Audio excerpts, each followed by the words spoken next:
Je vais appeler sur scène Léa Dardenne, qui est chef du pôle Milieu et Ressources, secrétaire générale à la chef du pôle Milieu et Ressources au secrétariat général à la planification écologique, qui va nous raconter plein de choses passionnantes sur les travaux du SGPE.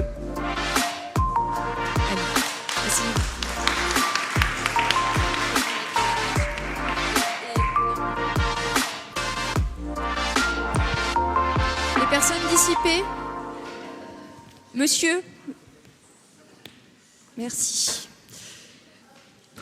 Je vous l'ai dit, je suis la personne désagréable des animations d'après-midi, mais on est obligé de tenir le timing. Alors, sans plus attendre, on va rentrer dans le vif du sujet sur l'eau. Et donc, je pense que tout le monde connaît maintenant le SGPE pour ses divers travaux sur la planification. Mais comment est-ce que vous appréhendez plus spécifiquement la question de l'eau dans vos différents travaux, études et autres? Oui, bonjour à tous. Déjà, merci beaucoup de me recevoir dans l'événement aujourd'hui. Du coup, le SGPE et plus généralement la planification écologique, le but est quelque part d'aider à bâtir un chemin qui soit atteignable, crédible, si possible souhaitable pour répondre aux objectifs qu'on s'est nous-mêmes fixés, que ce soit les objectifs des moins 55% à horizon de baisse de gaz à effet de serre à horizon 2030 de la stratégie nationale bas carbone, les objectifs de la stratégie nationale biodiversité, ou même ceux, par exemple, du PNAC, du futur PNAC, le plan national d'adaptation au changement climatique. Peut-être un petit point sur le SGPE. Notre rôle au SGPE n'est pas de refaire les politiques sectorielles.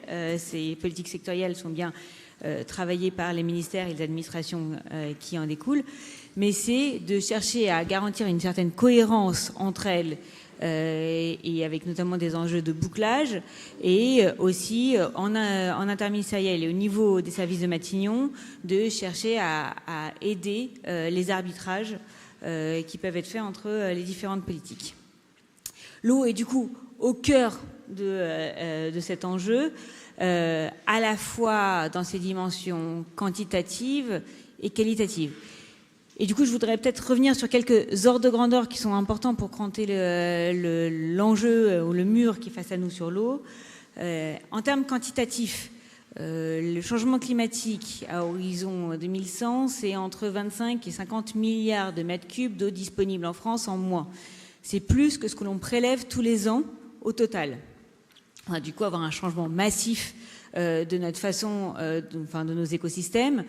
Et en plus, c'est très saisonnier puisque, en fait, on va avoir des débits estivaux qui vont baisser de 30 à 60%. Alors là, même que c'est les moments où c'est le plus important. Ça, c'est d'un point de vue quantitatif, et c'est pourquoi dans le plan eau, on a une question de moins 10% de prélèvement en objectif à horizon 2030, et ça, l'industrie est bien concernée. Et puis il y a aussi tous les sujets autour de comment est-ce qu'on optimise la ressource et on cherche à garantir plus de circularité. Il y a un deuxième enjeu qui est très important au niveau de la planification écologique pour l'eau, qui est celui de la qualité de l'eau. La directive sur la qualité de l'eau veut que en 2027, on ait 100% de nos masses d'eau en bon état. Aujourd'hui, on a 45% de nos eaux de surface et 71% de nos eaux souterraines qui sont en bon état chimique. Il y a beaucoup de travail à faire. Et ce travail-là, il a à la fois un enjeu de prévention amont et de traitement à l'aval. Tout ça, c'est pas seulement une question environnementale, c'est évidemment une question aussi économique. Si je prends uniquement cette question de qualité de l'eau, les syndicats de l'eau à Paris, le traitement qu'ils sont en train de faire à cause des PFAS et des pesticides, c'est 1 milliard d'euros de plus. Ça, c'est à peu près 10% du prix de l'eau qui va augmenter. Donc, on est aussi sur un bouclage non seulement environnemental, mais aussi économique qui est extrêmement important. Voilà un peu les termes de l'équation de la planification écologique sur l'eau dans une vision un peu hélicoptère. Merci beaucoup pour cette présentation générale. Aujourd'hui, on parle beaucoup de l'eau dans le cadre de ce colloque et de l'eau, c'est le thème du colloque, mais des industriels avec l'eau. Est-ce que finalement, c'est quoi la place de l'industrie dans ces enjeux? Est-ce que l'industrie doit agir, mais est-ce qu'il n'y a pas d'autres enjeux en parallèle, ou en tout cas, quelle est la place de l'industrie dans votre vision? Absolument. L'industrie, c'est 4% de la consommation, 8% des prélèvements, en dehors des réacteurs nucléaires, hein, qui effectivement vont faire exploser le compteur. C'est à la fois beaucoup et pas beaucoup, surtout qu'en plus ça baisse. Donc quelque part, si je prends mon regard SGPE, planification écologique, l'industrie dans l'eau, c'est d'ordre 2. L'ordre 1 et le grand éléphant dans la pièce va être notamment l'agriculture. Pourquoi ? Parce que c'est 60% de notre consommation, c'est les grandes sources de problèmes en termes de qualité de l'eau. Puis il y a un enjeu économique derrière, puisqu'on a une logique de l'eau paye l'eau, mais l'eau en agriculture va être plutôt payée par les usages domestiques, alors que dans l'industrie, les équilibres sont plutôt là. C'est-à-dire que si je reprends le budget des agences de l'eau, l'industrie, c'est 4% de la consommation de l'eau, c'est à peu près 4% des financements de l'agence de l'eau. Donc de fait, il y a d'autres enjeux plus grands, enfin quelque part un peu plus grands, en tout cas qui prennent plus de temps dans nos sujets de planification écologique. Cependant, il y a quand même quelques réflexions sur l'industrie que j'aimerais partager avec vous. La première réflexion, c'est en termes quantitatifs, l'objectif de sobriété de 10%, il concerne tout le monde. Et 10% dans un monde où en plus il va faire de plus en plus chaud, c'est un défi majeur. Ce défi majeur pour l'industrie, il est d'autant plus vrai que quand on prend par exemple les plans de France Stratégie qui fait une étude très poussée sur les besoins de l'eau en 2000 à la fin du siècle, et qu'on prend des scénarios de réindustrialisation, on peut avoir une consommation de l'eau dans l'industrie qui peut augmenter de 45%, notamment du fait de nos industries vertes, les mines, les batteries, l'hydrogène, ça va demander beaucoup d'eau. Donc ça, c'est un premier point. Peut-être que le deuxième point que je voudrais partager, c'est que ça, c'est d'un point de vue global, national, mais l'eau, c'est fondamentalement un sujet territorial et saisonnier. Et donc, du coup, il va y avoir des sujets très forts, y compris pour l'industrie, à un niveau très local. Pareil, quand on prend l'étude France Stratégie, on voit bien que la vallée du Rhône, ça va être un vrai sujet, notamment parce qu'il y a beaucoup d'industries, beaucoup d'enjeux de réindustrialisation. Cette vallée-là, qui a des gros sujets de baisse des débits estivaux. Or, l'industrie, c'est surtout une consommation dans ce coin-là d'eau de surface. En plus, on va rajouter des centrales nucléaires.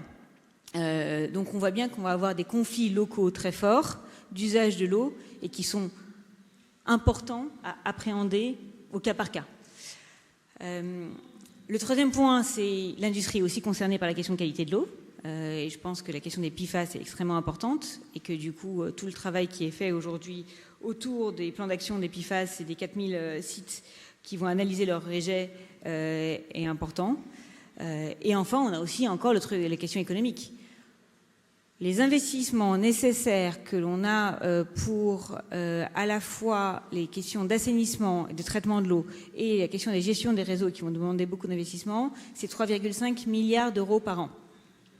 Ces 3,5 milliards d'euros par an, il va falloir qu'on repose de manière assez structurelle le sujet de prix de l'eau et la doctrine que l'on peut avoir sur l'eau. Et ça, ces modèles-là, ils vont devoir être faits, concertés, conciliés et qu'on trouve une bonne équation pour engendrer tout ça. Merci beaucoup. Donc, vous avez beaucoup de défis pour l'industrie, même si elle n'est responsable que de 4% des consommations. On a parlé à plusieurs reprises dans cet après-midi de la question du plan eau. Alors je sais que ce n'est pas piloté directement par le SGPE, mais peut-être que vous pouvez nous partager quelques résultats de ce plan et comment les industriels s'inscrivent plus précisément dans cette démarche. Absolument. Le plan eau, ça a permis quand même de cranter beaucoup de choses en termes de problématiques à traiter et d'enjeux de souveraineté. Et je pense qu'il y a quand même une grande réussite, c'est quand on prend les 53 mesures du plan eau, 100% d'entre elles ont commencé à être engagées. On a des vrais sujets autour des luttes contre les fuites avec la moitié des points noirs qui sont en cours de résorption. On a des sujets de projets de réhute où il y en a 500 sur les 1000 que l'on souhaitait qui sont en cours d'étude. On a le milliard d'euros des aquaprès. Donc il y a quand même un certain nombre de succès. Et puis on a posé aussi des questions qui étaient un peu tabous autour de la sobriété dans l'eau, des choses comme ça. Sur l'industrie, il y a quand même un vrai succès aussi. C'est quand même l'engouement autour des plans des 55 sites. Au début, on voulait 50, on en a 55, c'est quand même formidable. Donc 45 qui ont déjà été engagés. Et puis je pense que ces 55 sites, c'est 25% de la consommation.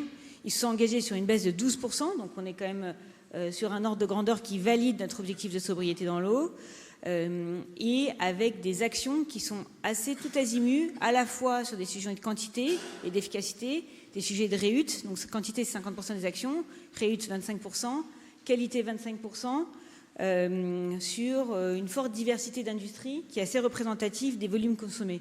Donc c'est quand même un bon engouement. Même si le plan eau a aussi ses défis, hein, par ailleurs. Et je suppose des défis de financement aussi, tout pareil. Par exemple.